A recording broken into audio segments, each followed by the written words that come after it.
Good morning, everybody. My name is Brian Pearson. Um, I have a political science degree from SIUE, and I have $50,000 in student loan debt. And like me, my $50,000 in student loan debt stands out with the 1.4 trillion outstanding student loan debt that's in America, from recent graduates, students in college, and students that dropped out. And the reason why is that is happening is because finding, accessing, and winning financial resources for college is difficult. A limited knowledge of financial aid leads to increased debt and frustration. People are just accepting everything. They're not really being walked through this process. It doesn't make sense as a foreign language for many first generation, low income, and students from rural areas. So enter EduRAIN in the beginning. We help you do the 3 F's. File your FAFSA for free in 5 minutes. Find and win scholarships and grants from around the world you pre-qualify for. And we also have a credit building program that helps you fund off-campus transitions smoothly, like an on-campus financial aid system. And the way we do this is you'd be able to take a picture of your check and upload it. Take a picture of your check, put it in the bank, take a picture of your taxes and upload it straight to the FAFSA. And then you'll be able to send your FAFSA off to 10 different schools. Schools will be able to pay $1 to see what the other schools are offering you, and they can create counter offers if they're struggling for enrollment. And that's free to the student. Then before you accept those packages of loans and grants from that school, that the basic package they have, we're saying, hey, let's help you find and win scholarships and grants from around the world to pre-qualify for. We charge you basically $3 a month for a minimum of 4 months to give you, a 150 question survey. It worked like Easy Apply, LinkedIn Jobs, Easy Apply scholarships. And when it has essays, the text box will be able to predict like Google Gmail, helping students get started writing essays, because one of the hardest problems with people with writing is actually getting started. And then it'll also be able to grade essays based off of when you hit a button for a prompt, based off of the reading level you're writing at and the percentage of complex words you're using. And then at the end of your first year of college or second year, depending on what your college's live on is, we'll help you make that move off campus. Working with your financial aid office and a credit card company, we give you a credit advance on your fall financial aid at a 0% rate. And we'll pay for first month's rent and deposit and the rent leading up to your fall financial aid coming in. And when that does come in, your credit goes up, and that comes straight out of your financial aid. So money that $16.99 never comes out of pocket, and that's just for the 6 months from May all the way until October. And that's the basic silver and gold access all kind of in one platform, so that students can see this as they go in to college, how things can work out and create a better plan for them to become financially stable. So the benefits of EduRAIN: reduce college expenses, essay writing support, increase knowledge of higher education financial aid options and packages, increase credit scores, and housing references while you're in college. So here's our competitive framework. Right now, we're the only higher education fintech startup in the St. Louis area. In the Midwest, there's a company called FastWeb that's just like a personalized scholarship database, and it's an advertising platform, and it's been losing market share every year since 2012. All the rest are across the country. Scholarly's in Philadelphia. It's a essay writing support and scholarship database. Frank is in New York. It's a FAFSA filing and credit advance program. And Grammarly, everybody knows about Grammarly, and they're $30 a month, so it's not economically viable for a lot of students that we will be working with when it comes to our essay writing support. So how we are going to enter the market. Working with college access organizations. There's hundreds of college access organizations in America. Their goal is to help students do homework, take college tours, help them pick the right college, and then try to mentor them through the whole process, sometimes from middle school all the way through college. Working with them and also working with students and parents, because ultimately this is for the student, but partnering with these college access organizations and parents, and then also working with colleges so they get the most financially eligible students to their college. And also, you know, just working with students and high school guidance counselors, because high school guidance counselors are overworked in the system anyway, and they need tools to be able to help these students make that bridge into higher education. So here's our team. As of last week, we have raised $30,000 in the past month. And we're a team of developers. Our CTO has 8 years of experience. And the rest of the students are all devs from Washington University here in St. Louis. And I have a political science degree, and I'm a data scientist. So right now, the stages that we're in, we're working on just being able to file your FAFSA free in 5 minutes and having the scholarship platform done. We should have this done by October. We've been working for about 3 weeks now on getting this implemented. We are working with the former vice president of operations at Fontbonne University, and is one of our mentors, and a former admissions officer for Rankin University that's spent thousands of hours on helping students file the FAFSA. And then we are applying for the arts grants, and we're hoping if we win the arts grants that we move into making sure that we can roll out the off-campus housing piece. But the first piece is just making sure students can file the FAFSA and being able to get scholarships. And then if we win the arts grants, we want to partner to make sure that we get the off-campus housing piece out.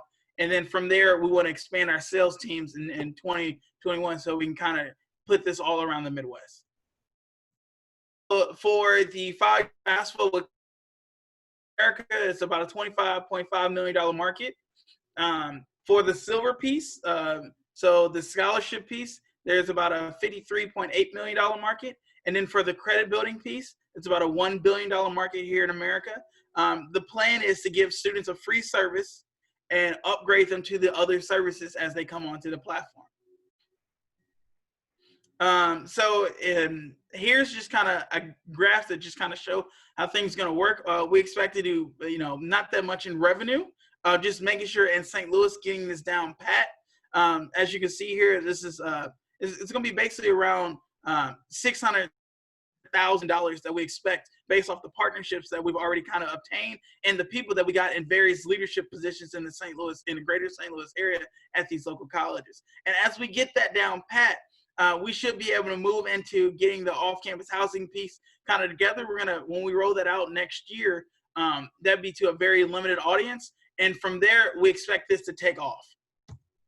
As you can kind of see here, 2020 is very, very small compared to we're knowing what the rest of the market is going to be doing, because none of the major competitors are in the Midwest.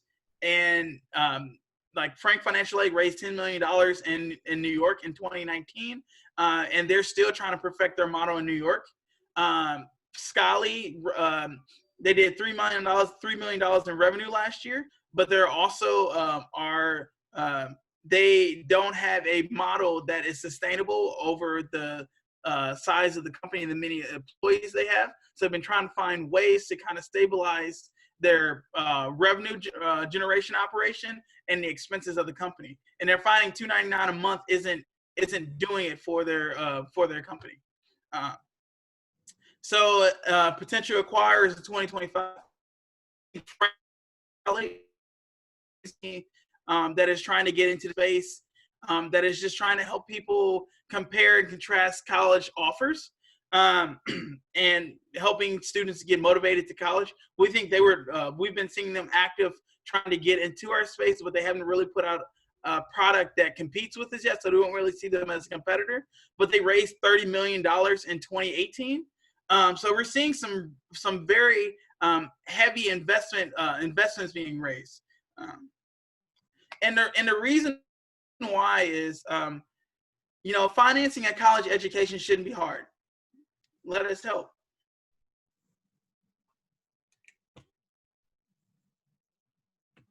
All right, thank you very much.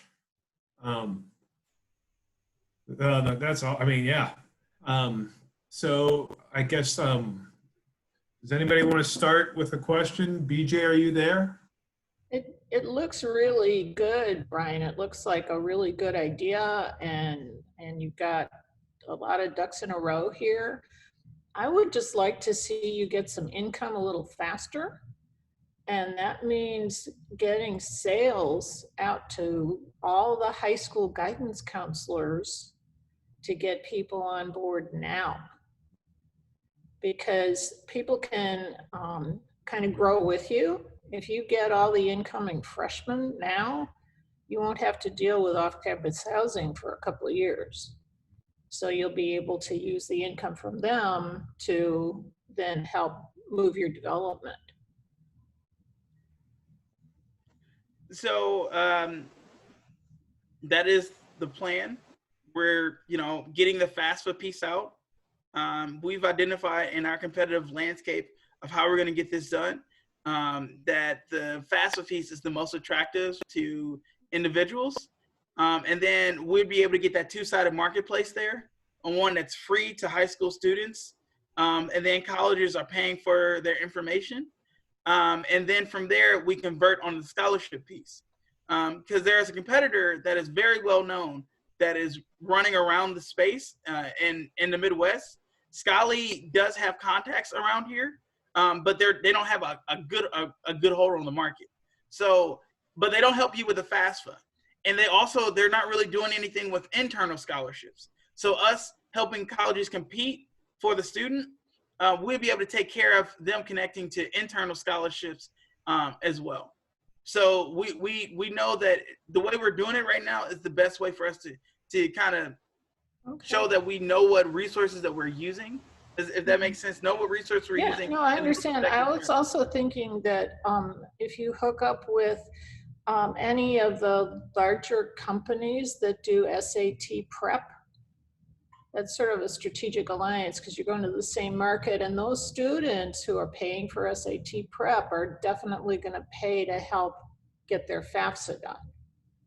So that's another possibility. If you've got somebody in your mentor list or a strategic alliance who's involved with SAT prep. Right. And the other partnership is the Common App. So people, because our goal is not to help you with college choice. Our goal is to help you with the finances after you made your choices. So we can, the Common App is all about college choice. We're like, okay, all right, you got your choices kind of done, so let's help you make this the best financial decision. So yeah, I 100% agree with you on that. Have you, how many colleges, you said you're working with someone from Fontbonne. How many colleges have you spoken with? Oh my gosh. Probably 60 at this point. Awesome. And they're all receptive to it? Yes. Well, okay. So I'm going to explain a little bit. So Ricky knows this. Colleges are their own magical beasts. So it depends on which department, right? Off-campus housing, the first person that is worried is on-campus housing because their job is to get students to stay.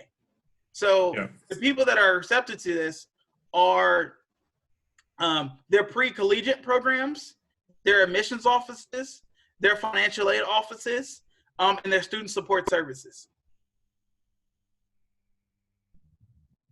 Oh, that's. And if you, I think you briefly mentioned it. You're also like technical schools as well, like trade schools. Are you going to do that as well? We are at this point in time not doing trade schools. We're only focused on 4-year nonprofit universities and students coming from 2-year nonprofit universities. Okay. Is there any reason why? Just want to stay focused, or? Yeah, I mean, there's a lot of edge cases going on. The more and more you kind of go into the technical route, and building a complex program like this with the partners that we have and the group of people that we have and what their specialties are, we're thinking, let's just this already is a complex problem. And the only way we're going to solve this if we use the most targeted amount of resources.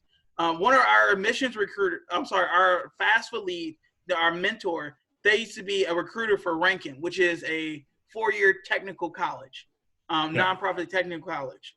But they also was a recruiter for Grand Canyon University as well. So they kind of played both ends of, online, for-profit, nonprofit, kind of universities. Yeah. And they've That's also great. worked at Washington SLU as well. Hey, Brian. Hey, Brian, it's BJ. Very clean presentation, really put together. I was really impressed by how clean it looks, how concise. You're getting your word out. Everything's very clear here. So great job on that. My question is on back end with as you're collecting this information from your potential customers, from students, have you started to explore a legal option? You're going to be taking on some pretty sensitive information, sensitive paperwork. You don't have to have this all figured out at the development stage right now. I know you have a team of developers. Have you begun speaking with lawyers at this time of how to best catalog all that information, make sure it's safe, and make sure that your customers can trust you with that? Yes, and that's the good thing about having a CTO that has 7 years of experience in startups and in Fortune 500 companies. Our backend is Laravel with PHP, so that means that there's a client-side server, and then there's a server that we just have. And whenever we make changes and whatever people are interacting with the platform, they can't see the code, they can't access the data that we have, and because it's structured totally separate. Right. And then and any legal requirements that you are aware of, or at this point, have you begun exploring that? Not just necessarily like data protection, but just making sure that you're compliant with all of any information that you're gathering. On that front, like I would say that now is a good time to speak with lawyers, start looking into that, and maybe not paying for one, but taking advantage of some free legal services. At T-Rex, we give out, not plug in T-Rex here, but we have free legal advice now that we're all in stay-at-home orders. You can connect with Brian Cave and Evans and Dixon, both for free. So I can send you their emails. Just connect with them remotely. So I'm gonna say this. So we have a national contract with a college excellence organization called Boys Hope, Girls Hope. They're in 14 different cities in America. They used to be my employer. I worked for them for about 4 months about October, November, December, January, about 4 months. And we've been trying to get a lawyer to kind of look over our privacy terms and conditions. So yes, any kind of help with that would be great, because it kind of fizzled, when it comes to that, because we've been trying to, because I got like a 10-page privacy legal terms kind of document that shows, what we're doing with your information, why, and we took a very exhaustive approach on what we do with your data and what we don't do with your data and why we do that. So yes, I will reach out to Brian Cave. I'm sending you in chat. I'm pulling them up right now, but I'll send you in chat email addresses for them. Okay. And if you've spoken with, I know there's there's individuals, who privately help people, like college advising and that kind of stuff. Are you looking to supplant those people, or as a complement to those people, or or a strategic partnership with them? Complement and strategic partnerships. So they have these nights called FAFSA nights, where they get all these people together and they do FAFSAs, and it takes people forever.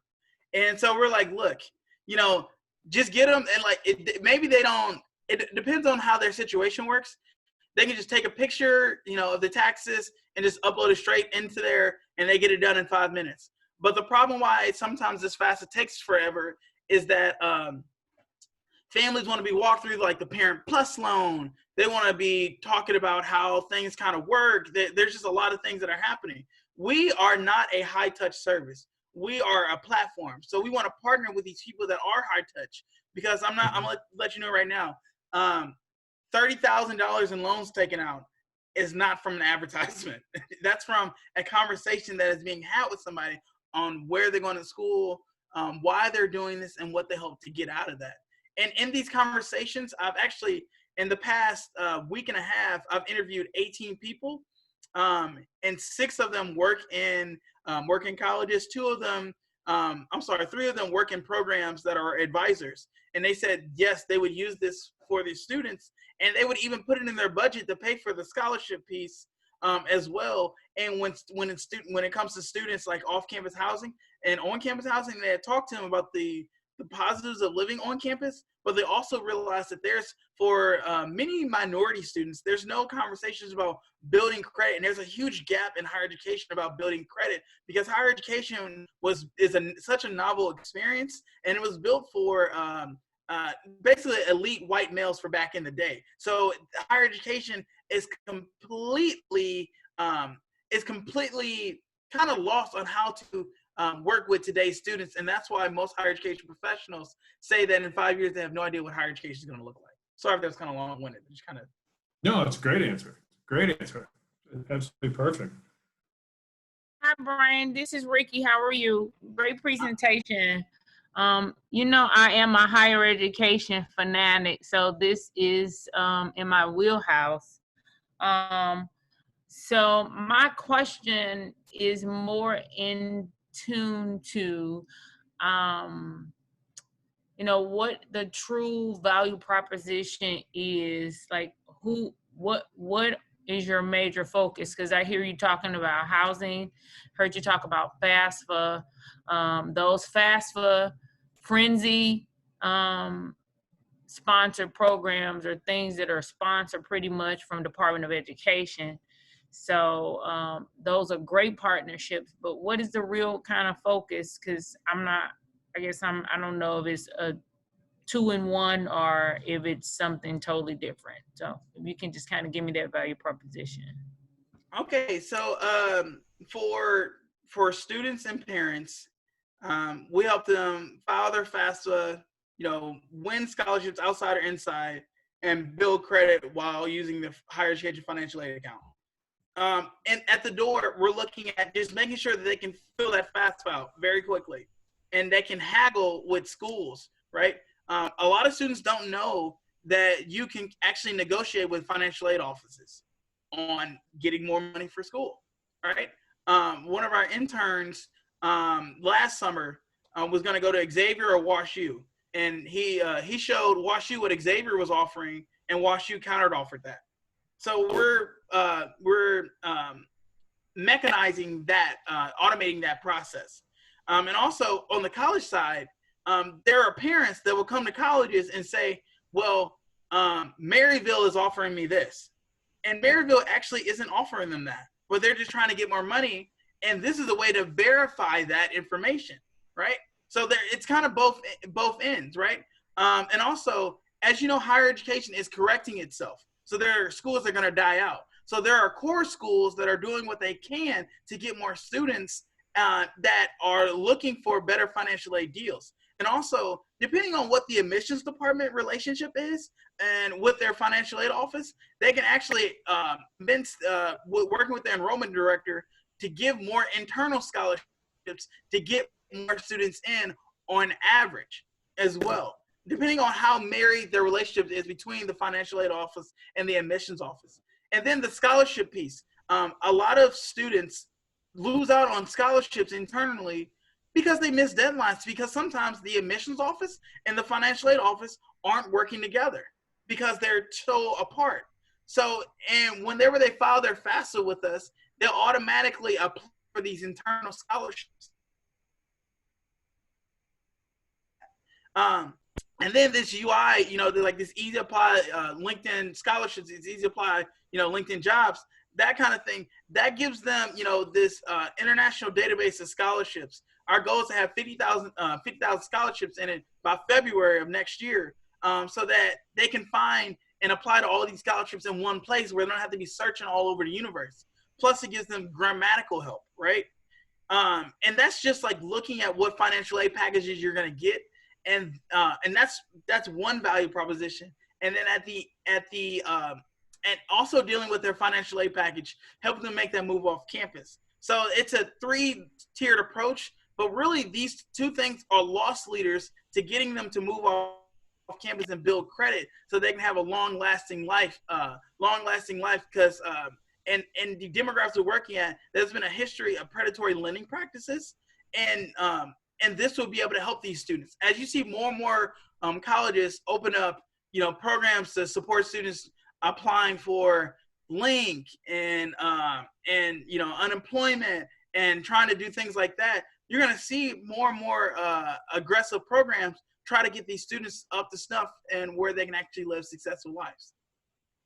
Okay, great. And those and that's, they all sound great, but I personally think, and we can take this offline when you get a moment, that they're kind of 3 different focus points, because what people fail to realize, if you can talk to anybody in the world, like I said, I was a higher education professional, and financial aid, people always assume that financial aid is just Pell Grant or just SCOG. Financial aid is considered everything that is not cash. There's a lot more. It's everything that's not cash. It is scholarships, it is loans, it is grants, it is everything that's not cash. So if your parent or whomever is not coming in there paying, making a cash payment, that's financial aid. So I think those are some misconceptions, that financial aids are just grants. When you're dealing with FAFSAs and you're dealing with things of all that nature, you have to be really, really, really, really mindful that people understand that that the university is not the folks who grant any of those. Is based off of the FAFSA. Right. So you can go in there and you can finagle whatever you want to with the school. The school can't give you more financial aid. They can grant scholarships, and scholarships can go either way, but that's, once again, those are all considered aid. So I really, really, really, really, really would like to talk to you about that, because this is my wheelhouse, and this is an enrollment management piece. So if you talk to a university or a college that's admissions department and financial aid department is not married together, then you run away from them, because they're not together. Enrollment management consists of admissions, advisement, retention, and financial aid. And if they're not together, then you don't need to talk to that university. Well, what we've seen is the public schools, their financial aid offices and how their work is just so much going on compared to private schools that have a lot more people that can pay out of pocket. So there's not as much going on compared to the public schools. But I do agree with you. There's a lot in financial aid. We are looking at loans, grants, and scholarships. And we're not saying that they're getting increased money from the government. We're saying the admissions in their school's financial aid office is able to make a counter offer and increase scholarships to those students. So maybe I said something, No, you didn't. It's just that they do that either. All those financial aid partnerships, and I mean, not financial aid, all those scholarship, potential scholarships and things of that nature are not necessarily coming from directly from the financial aid department. The financial aid department works with outside vendors. They work with the foundation. They work with people that are honoring scholarships for folks that died, some memorial scholarships. So they're working with lots of people, and they have stipulations on who they can give it to. So even if you went in there and said, I want to, this is what Maryville is giving me, and Maryville, and they gave them more than that, then guess what? Somebody is doing something underhanded, because they don't even have that ability. So yeah, just let's talk offline. I don't want to hold too much time up.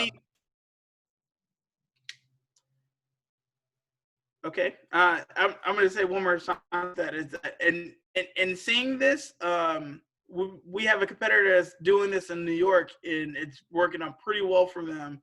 And the admissions offices that we've started to kind of partner with, we're seeing more and more competitive offers in the space in numerous ways. And this is just, we think is the most effective way to kind of do this because you're seeing it kind of naturally happen. But I understand.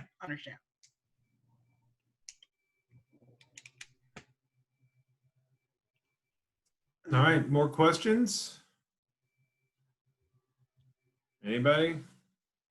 So Brian, the question we always have is, what would you like to hear from the community? What kind of help would you like? What's your next steps?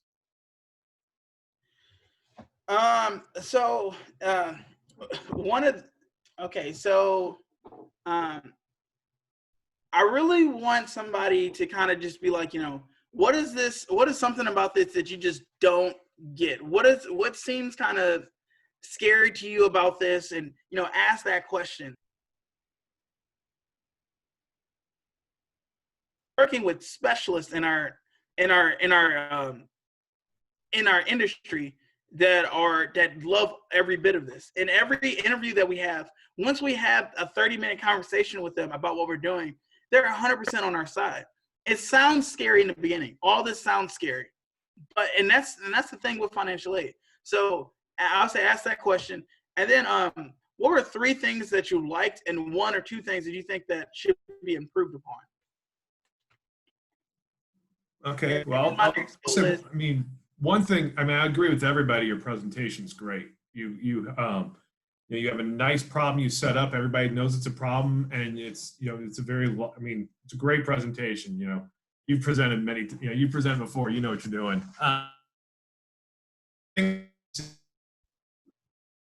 I'd like to see in your presentation is how you're going to get this information to parents, because those are the people that are ultimately, I think, going to be, would sign up for this. Kids are kind of idiots.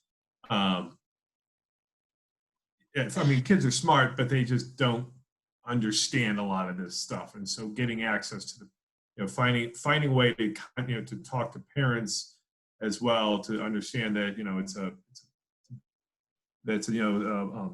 don't know it's a gift for your kids to have to set them up with something like this.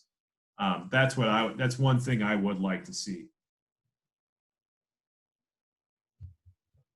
Okay. Yeah, I think that's a great point by Joe, that is the ultimate end customer. There is the person who's paying for it, who's filling it out. So nothing to add there, just good point there, Joe. Hey, sometimes I get one. So I'm gonna add on to that. So in our Arch Grants application, we kind of specify students, parents, and college access organization as one market segment, because they're all trying to do the same thing.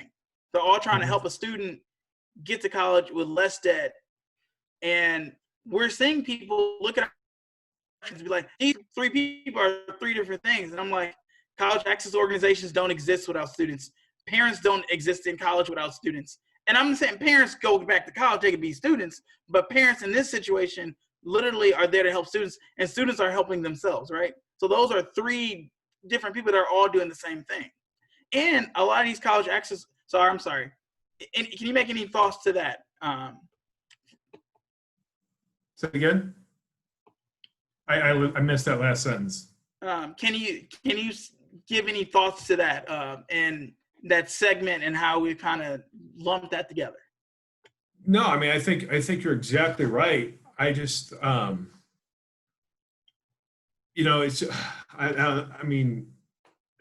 such an open-ended question. I think you're exactly right that they all work together. It's all kind of they all have conversations with each other. I guess maybe the end user is the parents, but the introduction, probably you're probably right to the introduction should be guidance counselors and that kind of stuff. And those are the partnerships saying, hey, you really should get on this program because this will really help you. But, well, I'm saying college access organizations will pay for it for their students. So a guidance counselor is somebody that's at the high school. A college access organization is an after-school program or they have like a home, they have like a residency program that like these students live in a house during the week and they go to a private school or something like that in a better area. And they also double as like scholarship organizations at like $1,000 a semester as well as students are in college if they complete that program in high school. So so they're actually trying to foot the like Boys Hope, Girls Hope. They have homes that students can live in. They also double as extended day program, and they have $1,500 scholarships for 5 years, 2 semesters of $1,500 disbursements all throughout their college career. So, and one of the problems they're having that a lot of other college access organizations having is that it used to be a industry funded by white guilt. So it was very low success rates. But now, as we getting more and more over time, people in the nonprofit world are looking at just success. So they're having to enroll a lot more students into their programs. And it's hard to financially make that stable, enrolling more people, getting more staff to work for the organization, and paying for more students to go to college at the same time. So they need innovative ways to be able to build these packages and to make things less of a high touch approach. Right. But Brian, just be aware that you've got 2 different audiences here. The kids who are already in college are going to be in the program. They're all in the college retained students. The kids are already in college. It seems to me FAFSA is mostly for high school kids who are trying to get in the first place. So, they've got different, like SAT is all about getting into college. Well, once you're in college, who cares about SATs anymore? So you've got these 2 different audiences. And it seems to me in order to actually make some early profits, you need to spend more time with one of those audiences and you pick. So, and that's why our focus is getting them into college and then converting them. But yeah, so spend the time and the energy getting them in and getting that money up front, because then that shows potential investors that you've got a going concern. First dollars are real important. It's like, it's like building a credit score, but you're building it with investors. So yeah, the more profit you can make early, the better you look to investors. Well, and we build trust. If we help them file their FAFSA and we built their trust. So they're going to convert more to the off-campus housing. Plus, they already saw the off-campus housing piece when they log into it, because there's prompts to go and do that, even though you can't do it until you're, depending on what your college's live-on option is, you can't do it until that is expired. So you see the other things, and you're like, oh, maybe I would do that, and then we got your information to contact you when you're eligible to move off campus, right? Okay. So I really do thank y'all for these questions. This has been quite the different conversation.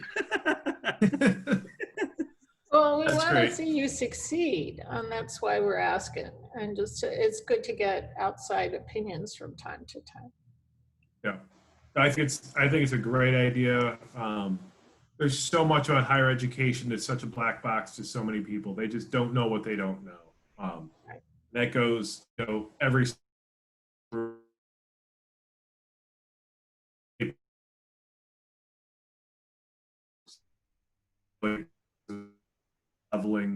leveling tool. So I think, really good and great presentation. So, Okay, so who do we have up for next week?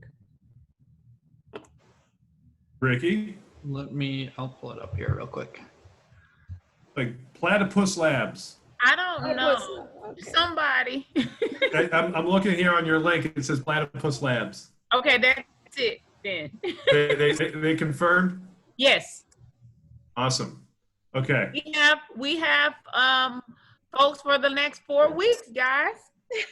Hey, way to go, Right. Ricky. Yeah. And Brian, by the way, good. It's tough doing a presentation on Zoom. It's so really good job, because Did a really nice job, Brian. Yeah. Yeah. Real So good. all Hey, right. Ricky, I'm going to